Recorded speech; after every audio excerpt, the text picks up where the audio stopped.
All right.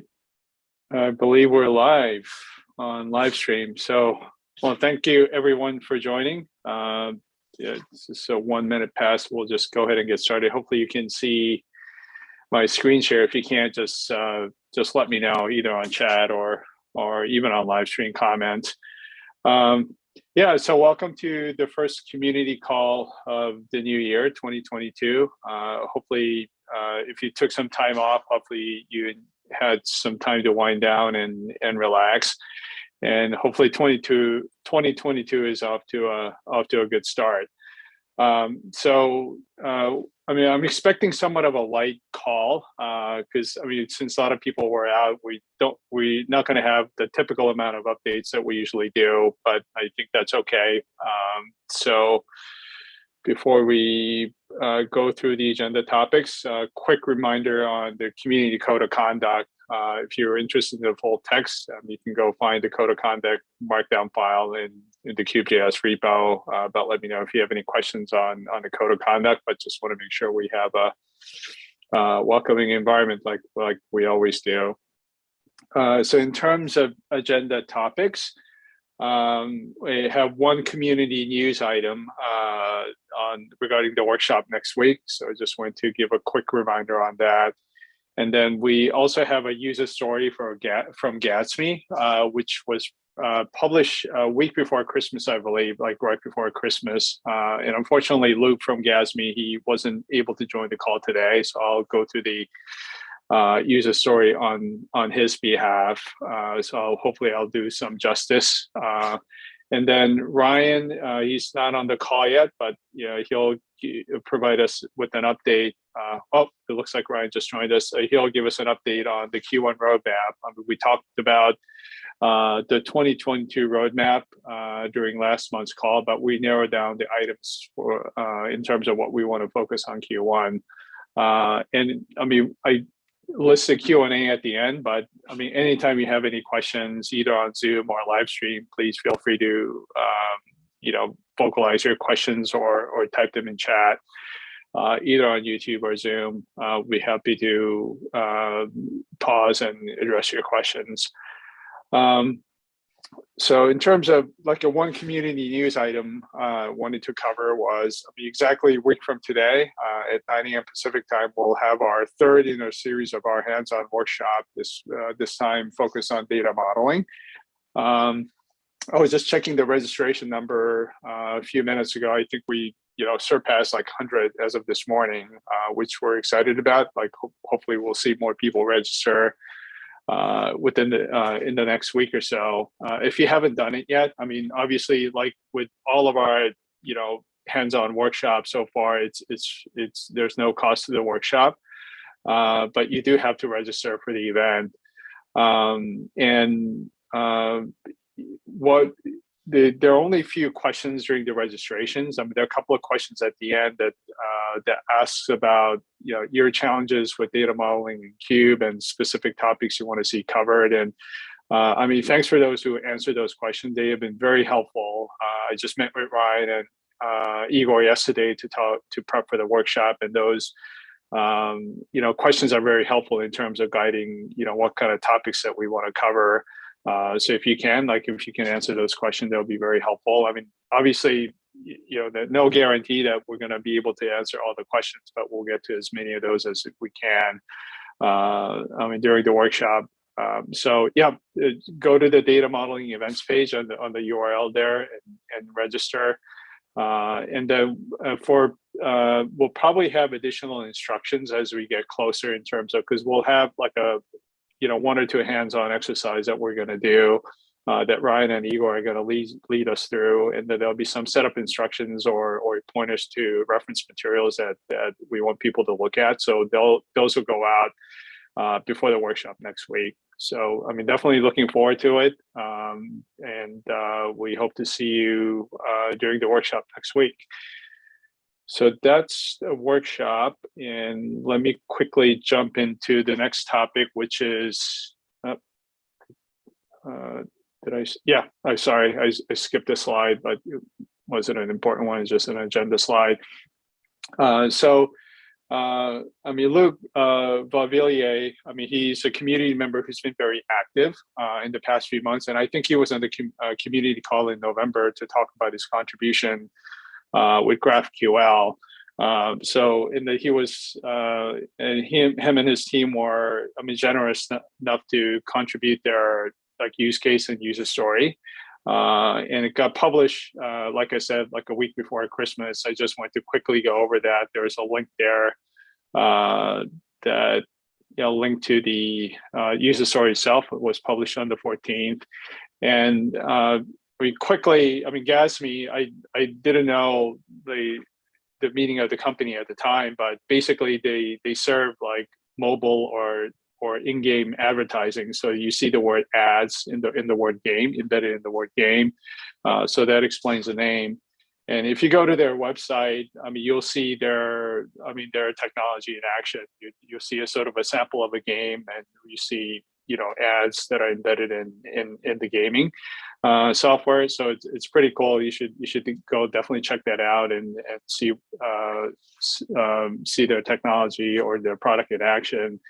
And obviously, in addition to providing ads, I mean, they provide analytics data that's available not just for the company Gadsme, but their clients as well. I mean, if you've been like involved or seen like some of the esports or online gaming with advertising, you can imagine that there'll be a lot of data points that are created. I mean, it's probably not a hyperbole to say like millions of data points per day. So they do a lot of analytics for their clients, and that's sort of the business they're in. And they initially discovered Cube.js back in 2019, I mean, a couple of years ago, and I believe they discovered us through a post on Hacker News. And now all their dashboards are basically driven by Cube. I mean, like things like ad requests, impressions, et cetera, et cetera. I mean, some of the terms that I wasn't familiar with because I'm not in the gaming or ad industry.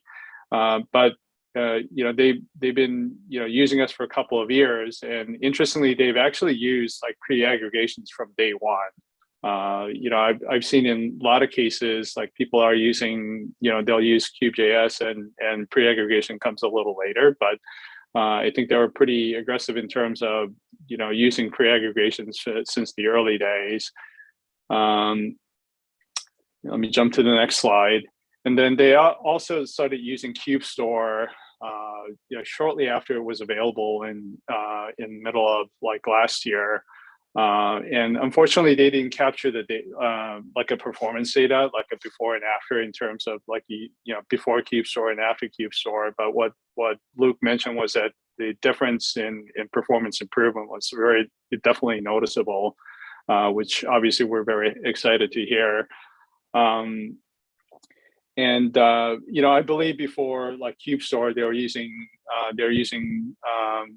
Postgres as a pre-aggregation database, but they sort of flipped it over to Cube Store in the middle of last year.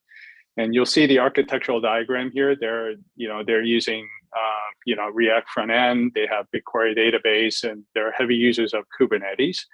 And one of their first contributions, one of the things they really worked on in the early days was effectively deploying Cube in Kubernetes. So they, Luke in particular were active in early conversation when there was a lot of discussion about Helm charts with Cube, and decided to contribute their Helm charts example to our repo. So I'll just click on it here so you can find where it's located. So what we did was under the examples directory in our repo, we created a directory for Helm charts so people can contribute their Helm charts and share with the rest of the community.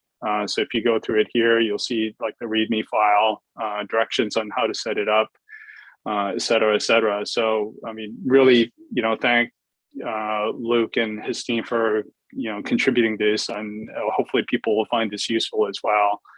So that was their, sort of, first major contribution to our community.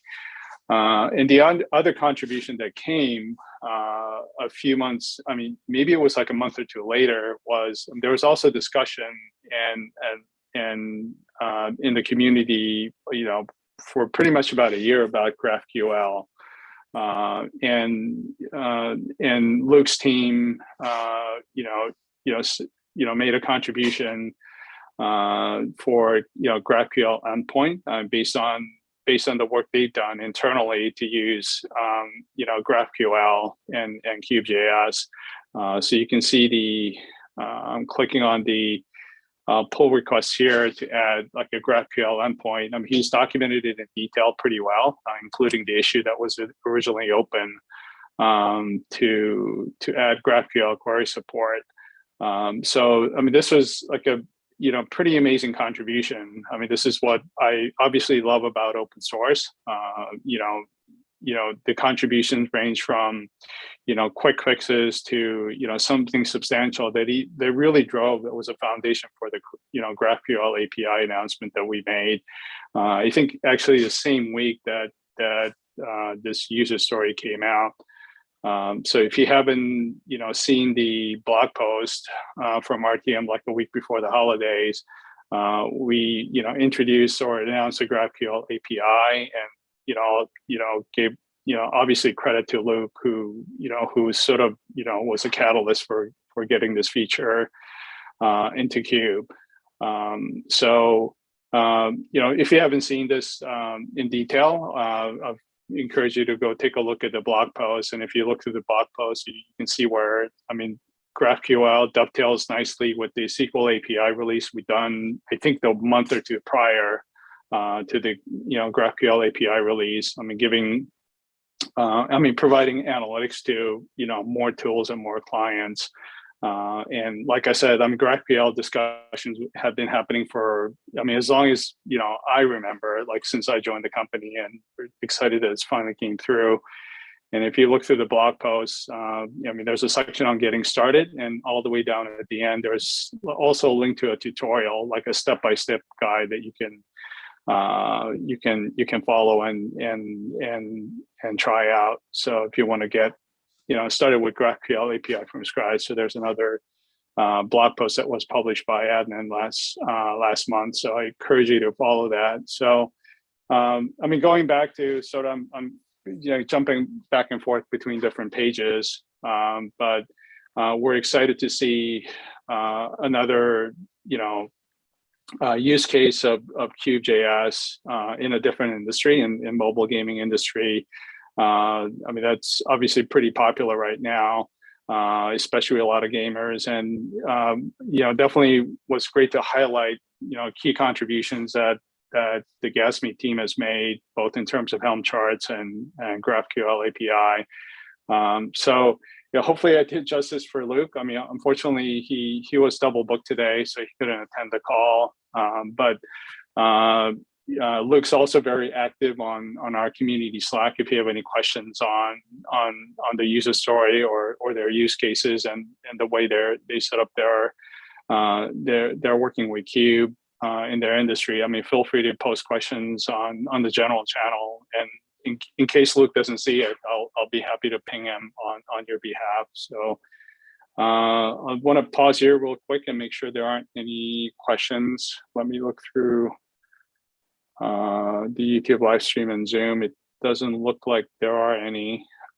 So I guess we'll move forward. And Ryan, I guess I'll turn things over to you. I'll let you sort of recap, what we accomplished with our roadmap plan in Q4 and what the team is looking to work on in Q1. So yeah, definitely. Thanks, Ray. Yeah, so as Ray mentioned, Q4, our recap covers mostly these three epics. Two of the three we've completed, those two being rollup join, or sorry, the connectors for BI tools. So this was an epic centered around the question that we got often from the community last year of, hey, I really love what Cube provides for me in terms of an API for my data. How can I make this work with some front end tools that I like, in particular some BI tools such as Apache Superset. So we got this question a lot from folks who weren't really looking to build an entire application for visualizing data for analytics. They wanted to use the best tools that are out there from the open source community at large. So Apache Superset being a great, data visualization tool, this was one of the options that we were looking at. And many of these tools in the BI space, they use SQL as sort of their API protocol.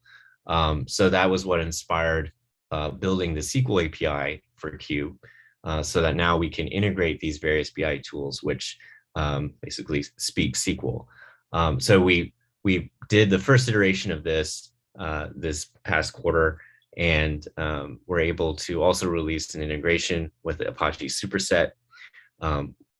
There's a lot of excitement around this, and we're looking forward to also building more integrations, which I'll talk about in the Q1 plan.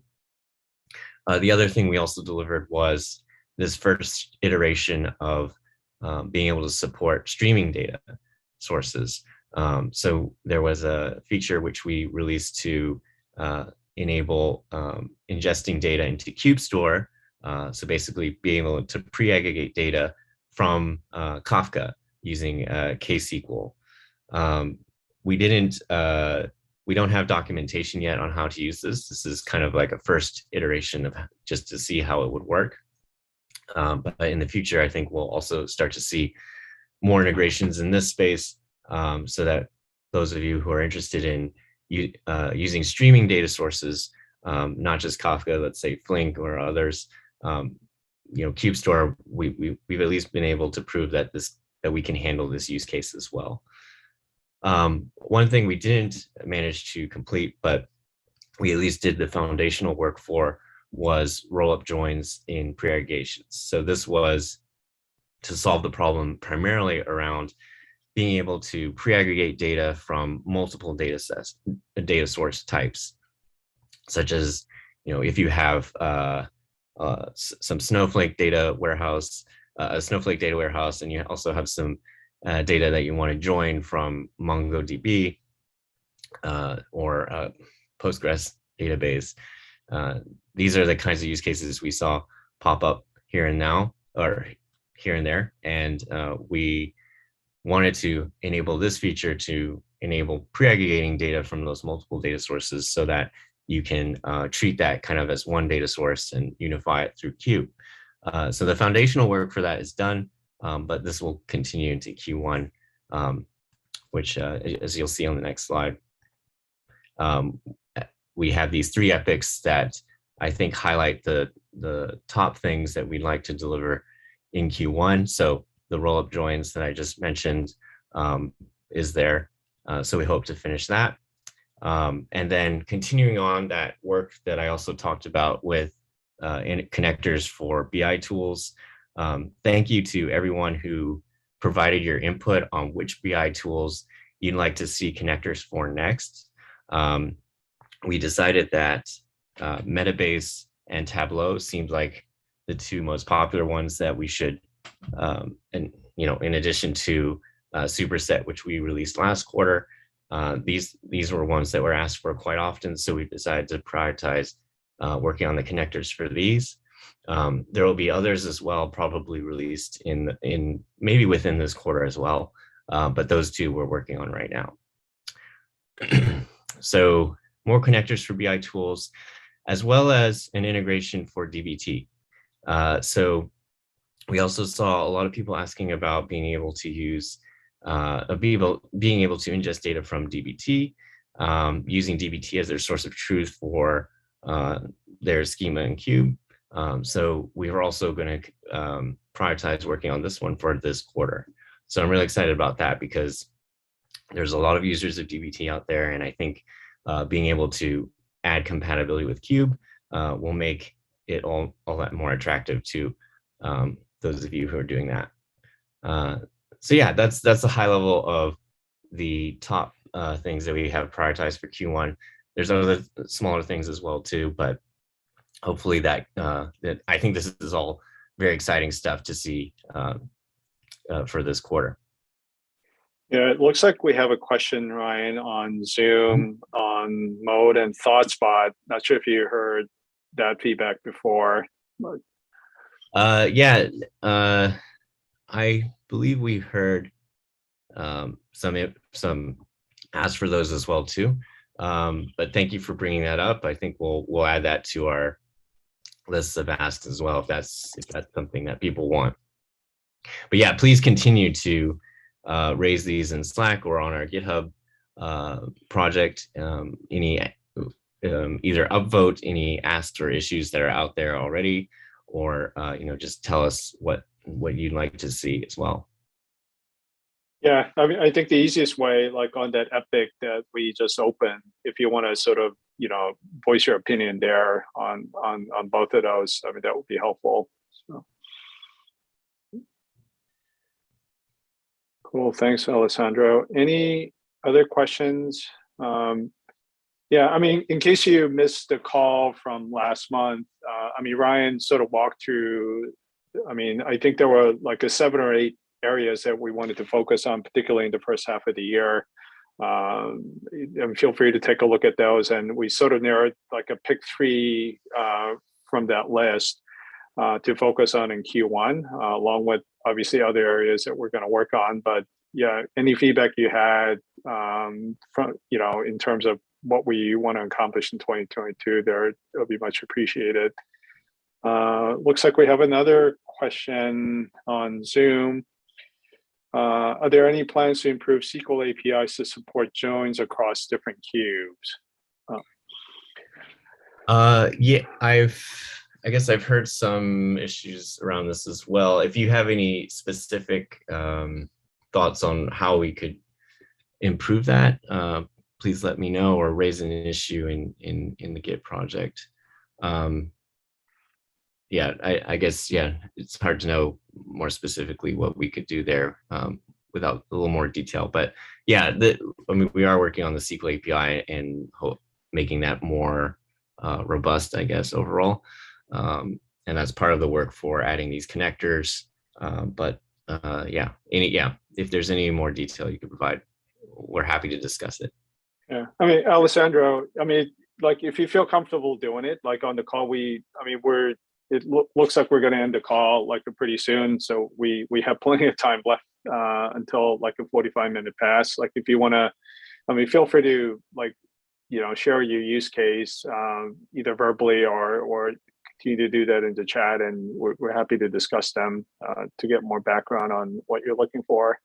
But yeah, completely understand if you want to just move this like asynchronously online, either on Slack or GitHub, and we can discuss them there as well. But.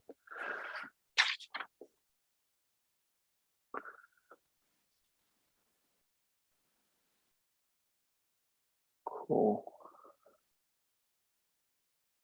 All right. Yeah.